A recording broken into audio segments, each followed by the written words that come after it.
تو انہیں پتہ چلا کہ کوئی نوجوان لڑکی ہے جو رفیع صاحب سے ملنا چاہتی ہے، تو رفیع صاحب نے کہا کہ آپ انہیں بلا لیجئے۔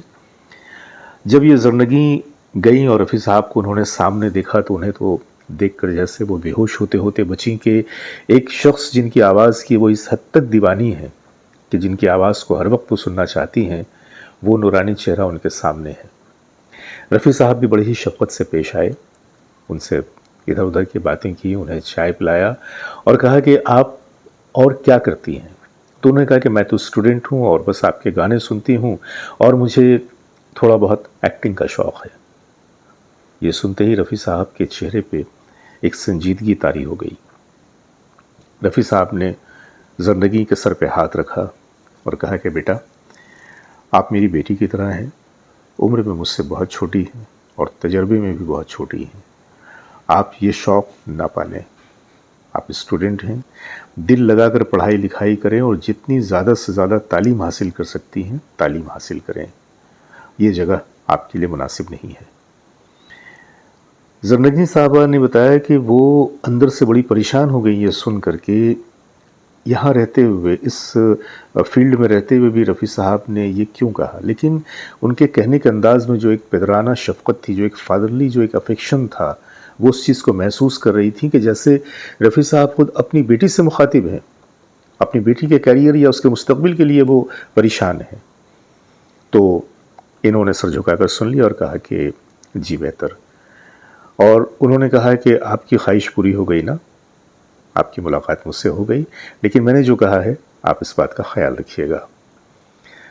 زرنگی وہاں سے چلی آئیں اور آنے کے بعد میں سوچتی رہیں کہ ملاقات تو ہو گئی، ملنے کی خواہش تو پوری ہو گئی، لیکن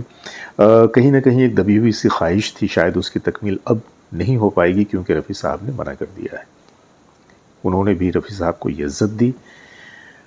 بتاتی ہیں کہ ایک روز میں اپنے کمرے میں تھی اوپر کی طرف اور اچانک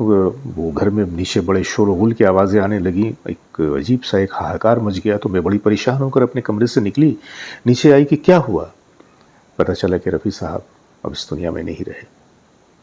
یہ سننا تھا کہ میری آنکھوں کے نیچے اندھیرا چھا گیا، میری سمجھ میں نہیں آ رہا تھا کہ میں کیا کروں۔ میں بے ساختہ رونے لگی اور زار و قطار رونے لگی اور اس طرح سے رونے لگی کہ میرے آنسو تھم نہیں رہے تھے۔ گھر والے بھی پریشان ہو گئے، لیکن مجھے کسی کا ہوش نہیں تھا، کسی کی خبر نہیں تھی۔ میں تو صرف یہ سوچ رہی تھی کہ وہ جو ایک باپ جیسی شفقت والے ہاتھ کو میں نے محسوس کیا تھا اپنے سر پہ، اب شاید میں اس احساس کو کبھی نہیں پا پاؤں گی، مجھے وہ محبت کبھی نہیں ملے گی، میں کبھی اس نورانی چہرے کو دیکھ نہیں پاؤں گی، اور یہ چیز میرے دل کو کہیں نہ کہیں اندر اندر محسوس رہی تھی۔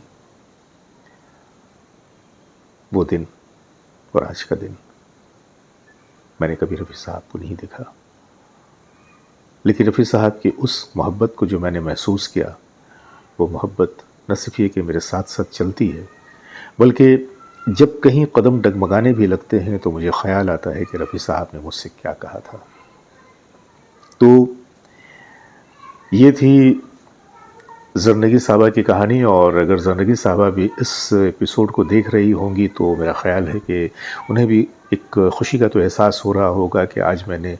رفیع صاحب اور ان سے جو ملاقات ان کی ہوئی تھی اس کو آپ لوگوں کے سامنے پیش کیا۔ یہ واقعہ پیش کیا تھا اپنی کتاب میں وحید ریاست صاحب نے، اور جیسا کہ میں نے آپ سے کہا کہ وحید صاحب نے بڑا لمبا ریسرچ کیا ہے رفیع صاحب کی ذات پہ، اور انہوں نے بڑی چھوٹی چھوٹی چیزوں کو انہوں نے سمویا ہے اپنی کتابوں میں، اور یوں کہہ لیجئے کہ یہ ہماری محبت کا اثر ہے کہ کہیں نہ کہیں ہم دونوں کے درمیان ہندوستان اور پاکستان میں ہوتے ہوئے بھی رفیع صاحب کی وجہ سے وہ تعلق پیدا ہوا، اور ہم لوگوں نے بہت ساری باتیں کی، بہت سارے ڈسکشنز ہوئے، اور انہوں نے مجھے اس بات کی اجازت بھی دی ہے کہ میں گاہے بگاہے ان کی کتاب سے استفادہ حاصل کروں۔ تو میں نہ صرف یہ کہ مجھے اسی طرح کی کوئی ایسی بات نظر آئے گی جس کا اب تک اظہار نہیں کیا گیا ہے تو میں وہ لے کر آپ کے سامنے آؤں گا،